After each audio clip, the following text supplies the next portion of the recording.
दोस्तों, अगर आप भी रोज़ाना मज़े की कार्टून वीडियोस देखना चाहते हो तो अभी हमारे चैनल ऐसे कार्टून को सब्सक्राइब करो और बेल आइकन पर लाजमी क्लिक करो ताकि हर नई वीडियो का नोटिफिकेशन आप लोगों को सबसे पहले मिले। मिटियापुर गांव में मोहन नाम का एक व्यक्ति अपनी पत्नी नंदिनी और अपनी 15 वर्षीय बेटी अर्चना के साथ रहा करता था। मोहन एक व्यापारी था जो मिट्टी को साफ करके उसे बेचने का काम किया करता था। मोहन अपने ही गांव के मुखिया अभिमन्यु के साथ मिलकर इस व्यापार को किया करता था और मोहन के कारोबार का हिसाब नंदिनी देखा करती थी। सुनिए जी, इस बार मुखिया जी ने पूरे 6 महीने की पेमेंट नहीं दी है। आप उन्हें पेमेंट के लिए कहते क्यों नहीं? तुम्हें क्या लगता है नंदिनी कि मैं मुखिया जी को बोलता नहीं हूँ? ऐसा एक दिन नहीं जाता है जब मैं मुखिया जी से पैसों के बारे में बात नहीं करता। लेकिन आप ही बताइए, ऐसा कब तक चलेगा? मुखिया जी के ऊपर हमारी अच्छी खासी रकम बकाया हो चुकी है और अब तो घर का राशन भी समाप्त होने की कगार पर है। अर्चना बिटिया के स्कूल की फीस भी 4 महीने से जमा नहीं हुई है। अपनी पत्नी की बात सुनकर मोहन गहरी चिंता में डूबते हुए बोला, आज मैं मुखिया जी से इस बारे में जरूर बात करूंगा। इतना कहकर मोहन मुखिया की फैक्ट्री में चला गया। मोहन को देखकर मुखिया बोला, क्या बात है मोहन, आज तुम ट्रैक्टर में मिट्टी भर कर नहीं लाए? मुझे आपसे कुछ जरूरी बात करनी है मुखिया जी। हाँ हाँ बोलो। मुखिया जी, एक बार हिसाब किताब देख लेते तो ज्यादा सही रहता। आपने पिछले 6 महीने से मिट्टी की पेमेंट नहीं की है और अब मेरी जेब में फूटी कौड़ी भी नहीं बची है। यहाँ तक कि घर का राशन भी समाप्त हो गया है। बिटिया के स्कूल की फीस भी 4 महीनों से जमा नहीं हुई है। कम से कम मुझे आधी रकम ही दे देते। मोहन, मैंने कहा था ना तुम्हें कि बाजार थोड़ा मंद पड़ा हुआ है। जैसे ही सब कुछ ठीक होगा तुम्हारी सारी रकम एक साथ मैं तुम्हें दे दूंगा। लेकिन मुखिया जी, अब मेरे पास तो ट्रैक्टर में डीजल भरवाने तक के भी पैसे नहीं बचे हैं। अब उसमें मैं कुछ नहीं कर सकता।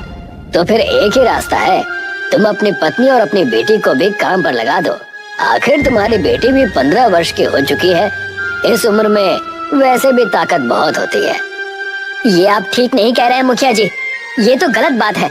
आप मुझे मेरे पैसे देने की बजाय उल्टा मुझसे ये कह रहे हैं कि मैं अपनी पत्नी और अपनी बेटी को भी काम पर लगा दूं। धीरे बोलो मोहन, तुम मिट्टी बेचते हो, कोई ब्रांडेड मर्सिडीज नहीं बेचते। और वैसे भी मिट्टी खरीदने के लिए तुम्हें कौन सी मेहनत करनी पड़ती है? तुम्हारे घर के बगल में मिट्टी का ढेर लगा हुआ है। अरे तुम्हें तो मेरा एहसान मानना चाहिए कि मैं तुम्हारी मिट्टी खरीदता हूँ। नहीं मुखिया जी, आप गलत बोल रहे हैं। सच तो ये है कि मेरी मिट्टी आप शहर में अच्छे दामों में बेच देते हैं और मुझे ना के बराबर पैसे देते हैं। और इस बार तो आपने हद ही कर दी। 6 महीने से आपने पैसे ही नहीं दिए। एक तो मैंने तुम्हारे ऊपर एहसान किया, तुम्हारी गरीबी देखकर तुम्हारी मिट्टी खरीदने तक को तैयार हो गया। तुम्हारी थोड़ी सी रकम क्या रुक गई? तुम तो मेरा अपमान करने लगे। मैं आपका कोई अपमान नहीं कर रहा मुखिया जी। मैंने तो सिर्फ आपके सामने अपनी मजबूरी बताई है कि मेरे घर का राशन पानी भी समाप्त हो गया है। अब आप ही बताइए कि मैं क्या करूं? वही जो तुम इससे पहले किया करते थे। मैं आपकी बात का मतलब नहीं समझा। सीधा मतलब है मोहन, पहले तुम कोई काम काज नहीं करते थे बल्कि बेकार घूमा करते थे। अब तुम भी गांव के बाकी और लोगों की तरह दूसरों के खेतों में काम करो और अपने परिवार का भरण पोषण करो। मुझे तुमसे कोई मतलब नहीं है। और हाँ, दोबारा यहाँ मत आना। मैं बर्बाद हो जाऊंगा। ऐसा मत कीजिए। मुझे आप थोड़े से ही पैसे दे दीजिए ताकि मैं अपने घर का 1 महीने का राशन पानी खरीद सकूं। एक फूटी कौड़ी नहीं मिलेगी मोहन। तुम्हें जो करना है कर लो। मैं तुम्हें अब 1 पैसा नहीं देने वाला। मोहन मुखिया के सामने गिड़गिड़ाता रहा। मुखिया ने मोहन को बुरा भला बोलकर और अपमानित करके अपनी फैक्ट्री से बाहर निकाल दिया। ये आपने ठीक नहीं किया मुखिया जी। आप अच्छी तरह से जानते हैं कि मोहन के घर के बगल में जो मिट्टी का छोटा सा पहाड़ है वो कितना कीमती है। आपने अपनी हवेली और अपनी कार मोहन की मिट्टी बेच बेच कर ही खरीदी है। मैं अच्छी तरह से जानता हूँ बल्ली। मुझे आपके साथ रहते हुए 10 साल से ज्यादा हो चुके हैं। मेरी समझ में जितना आए आप मुझे उतना समझा दीजिए। तो फिर सुनो बल्ली, सामने वाले को कभी भी नहीं बताना चाहिए कि उसका दिया हुआ माल कितने रुपए में बिक रहा है। अगर मैं मोहन को टाइम पर पैसे देने लगा तो एक न एक दिन उसके दिल में लालच आ जाएगा और यही लालच उसे एक दिन शहर की तरफ खींच कर ले जाएगा। इसका पिता तो मुझे मिट्टी बेचने को तैयार ही नहीं था, तो फिर मैंने उसे एक रोड एक्सीडेंट में मरवा दिया। सबको यही लगा कि मोहन का पिता हादसे में मारा गया। आपकी खोपड़ी का कोई जवाब नहीं मुखिया जी, लेकिन आप जबरदस्ती उसके घर के बगल में उस छोटे से पहाड़ से मिट्टी भी नहीं ले सकते, क्योंकि वो मोहन की संपत्ति में आता है। चिंता मत करो बल्ली, थक हार कर मोहन आखिरकार मेरे ही पास आएगा। इधर मोहन आंखों में आंसू लिए हुए अपने घर पर पहुंच गया। उसकी आंखों में आंसू देखकर उसकी पत्नी सब कुछ समझ गई। अब हम क्या करेंगे? घर में आटा भी खत्म हो गया है। अर्चना दोपहर से भूखी बैठी हुई है और लगातार भोजन मांग रही है। अब मैं अपनी बिटिया को कहां से भोजन लाकर दूं? तुम चिंता मत करो नंदिनी, मैं बगल की राशन की दुकान से कुछ राशन उधार लेकर आऊंगा। उधार तो मैं भी ला सकती हूँ, लेकिन आप ही बताइए कि अब आप क्या करेंगे? और आपको तो मुखिया जी ने पैसे भी नहीं दिए और आपको इसके अलावा कोई और काम आता भी तो नहीं है। आप राशन के पैसे कहाँ से चुका पाएंगे? नंदिनी की बात सुनकर मोहन गहरी सोच में बैठ गया। तभी उसके दिमाग में एक विचार बहुत तेजी से कौंधा और वो नंदिनी की ओर देखकर बोला, मैं वही काम करूंगा जो पिताजी किया करते थे नंदिनी। पिताजी मिट्टी के खिलौने बनाकर बेचा करते थे, मैं भी मिट्टी के खिलौने बनाकर बेचूंगा, लेकिन दोबारा मुखिया के पास अब नहीं जाऊंगा। तो क्या आपको मिट्टी के खिलौने बनाने आते हैं? मुझे ज्यादा खिलौने बनाने तो नहीं आते, पर मुझे एक खिलौना बहुत अच्छी तरह से बनाना आता है। मुझे याद है पिताजी जब जीवित थे तो वो मिट्टी की परी बनाया करते थे। मैं उस मिट्टी की परी के साथ दिन भर खेला करता था। पिताजी मुझे देखकर बहुत खुश होते थे। मैं उस मिट्टी की परी को बहुत अच्छी तरह से बना सकता हूँ। उस दिन के बाद से मोहन मिट्टी की परी के खिलौने बनाने लगा। उसकी पत्नी मिट्टी के छोटे से पहाड़ से ढेर सारी मिट्टी लेकर आती थी और मोहन उस मिट्टी को उसे परी के आकार में ढाल देता था। कुछ दिनों तक तो मोहन की बनाई हुई मिट्टी की परी गांव में खूब बिकी, मगर कुछ दिन बाद गांव के बच्चों ने मोहन की मिट्टी की परी को खरीदना बंद कर दिया। लेकिन मोहन ने मिट्टी की परी को बनाना जारी रखा। एक दिन मुखिया मोहन के पास आकर उसका मजाक उड़ाते हुए बोला, मोहन, तुम्हें क्या लगता है कि तुम्हारी बनाई हुई ये मिट्टी की परी तुम्हें अमीर बना देगी? बेवकूफ इंसान, आज के बच्चे मोबाइल पर जहाँ पबजी जैसे गेम खेल रहे हैं, वहाँ तुम्हारी ये मिट्टी की परी कौन खरीदेगा?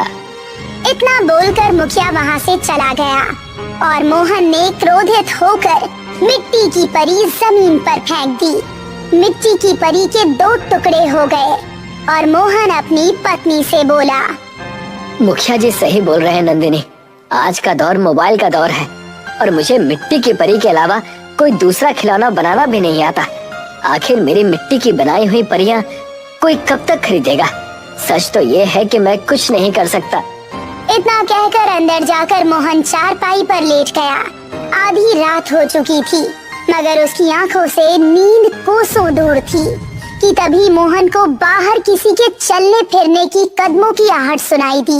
मोहन तुरंत अपने घर से बाहर निकल आया।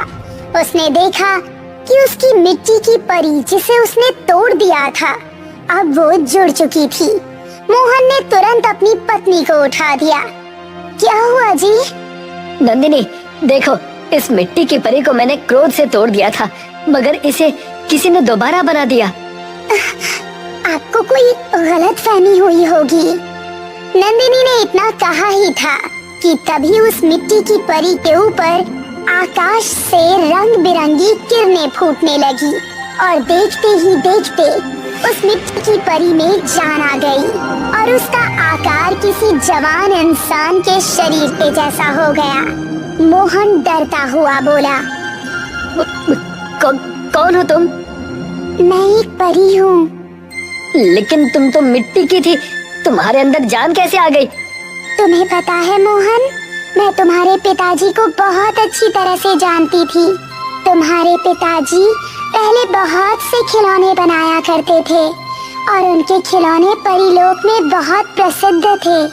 मैंने ही उनसे मिट्टी की परियां बनाने के लिए कहा था।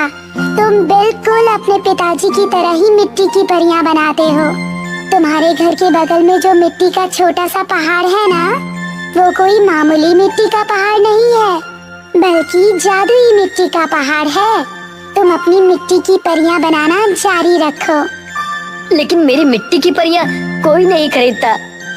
तुम्हारी बनाई हुई जितनी भी मिट्टी की परियां हैं, इन सबको मैं ले जा रही हूँ और तुम्हें इन सब के बदले मुँह मांगी कीमत दूंगी। इतना कहकर उस परी ने अपनी छड़ी आगे की ओर कर दी और देखते ही देखते मोहन के सामने धन का भंडार लग गया। वो परी वहाँ से गायब हो गई और साथ ही साथ मोहन की बनाई हुई सारी मिट्टी की परियां भी गायब हो गई। देखा तुमने नंदिनी, हमारा वो छोटा सा मिट्टी का पहाड़ जादुई मिट्टी का पहाड़ निकला। ये सब ईश्वर की कृपा है जी। उस दिन के बाद मोहन रोज दिन भर मिट्टी की परियां बनाता और आधी रात को वो परी ढेर सारा धन देकर वो सारी मिट्टी की परियां परीलोक ले जाती। कुछ ही दिनों में मोहन के हालात बदलने लगे। अब उसके टूटे फूटे घर की जगह एक आलीशान हवेली खड़ी थी। मोहन ने अर्चना का शहर के एक बहुत महंगे स्कूल में एडमिशन भी करवा दिया था और यही बात मुखिया को बहुत ज्यादा परेशान किए जा रही थी। मेरी समझ में नहीं आता बल्ली कि मोहन दिन भर मिट्टी के खिलौने बनाता है, वो खिलौने आखिर जाते कहाँ हैं? मैंने गांव में किसी को भी उसके खिलौने को खरीदते हुए तो नहीं देखा। इसका सिर्फ एक ही उपाय है मुखिया जी, क्यों ना हम आज रात मोहन के घर पर नजर रखें। तुम सही कहते हो, आज रात हम दोनों मोहन के घर की जासूसी करेंगे और अगर सब कुछ सामान्य नजर आया फिर क्या करोगे मुखिया जी? तो फिर आज रात मोहन को भी उसके पिता की तरह ही मार दूंगा और उसकी पत्नी का किस्सा भी समाप्त कर दूंगा। मेरे आगे पीछे घूमने वाला सड़क छाप मोहन मेरी बराबरी करेगा। मुखिया बुरी नीयत लेकर उस रात मोहन के घर की जासूसी करने लगा। मुखिया और बल्ली ने देखा कि रात में आकाश से रंग बिरंगी किरणें फूटने लगी और उनमें से एक परी निकलकर जमीन पर आ गई और मोहन के मिट्टी के खिलौने गायब हो गए और मिट्टी के खिलौनों की जगह धन का ढेर लग गया। बल्ली धीरे से मुखिया से बोला, मुखिया जी, ये तो हकीकत की परी लगती है, इसने ही मोहन को बहुत सारा धन दिया है। बल्ली, मैंने अब अपना इरादा बदल लिया है। अब मैं मोहन और उसकी पत्नी को नहीं बल्कि इस परी का ही किस्सा समाप्त कर दूंगा। अरे परी कोई इंसान नहीं होती, मेरी बात मानिए तो यहाँ से उल्टे कदम वापस चलिए, इसी में हम दोनों की भलाई है। तो तुम चले जाओ, तुम एक नंबर के डरपोक हो, मगर मैं डरपोक नहीं हूँ। इतना कहकर मुखिया क्रोधित होकर उस परी के सामने खड़ा हो गया और उसने बंदूक से परी के ऊपर फायर कर दी, मगर बंदूक की गोली परी के शरीर के छूते ही जमीन पर गिर जाती है। ये देखकर मुखिया बुरी तरह से डर गया। तुम्हारा साथी चतुर निकला और वो तुम्हारा साथ छोड़कर भाग गया। मैंने तुमसे बड़ा मूर्ख इस धरती लोक पर कभी नहीं देखा। मुझे क्षमा कर दीजिए परी जी। नहीं, तुम क्षमा करने योग्य नहीं हो। तुम्हारी सजा यही है कि तुम भी अब जीवन भर मिट्टी के ही बनकर रहोगे। परी ने अपनी छड़ी मुखिया के आगे कर दी और मुखिया कुछ ही पलों में मिट्टी की मूर्ति में परिवर्तित हो गया। मुखिया जी जैसे भी थे तो वो इंसान ही, आप उन्हें दोबारा इंसान बना दीजिए। नहीं मोहन, मुखिया ने ही तुम्हारे पिताजी की हत्या करवाई थी और आज ये तुम्हारी और तुम्हारी पत्नी की जान लेने के लिए यहाँ आया था। अगर मैं इसे दोबारा इंसान बना दूंगी तो ये फिर भी तुम्हारा शत्रु ही रहेगा। इसकी सजा यही है। इतना कहकर परी वहाँ से गायब हो गई और मोहन आज भी मिट्टी की परी बनाता है। तो दोस्तों, अगर आप भी रोजाना मजे मजे की कार्टून वीडियोस देखना चाहते हो तो अभी हमारे चैनल ऐसे कार्टून को सब्सक्राइब करो और बेल आइकन पर लाजमी क्लिक करो ताकि हर नई वीडियो का नोटिफिकेशन आप लोगों को सबसे पहले मिले।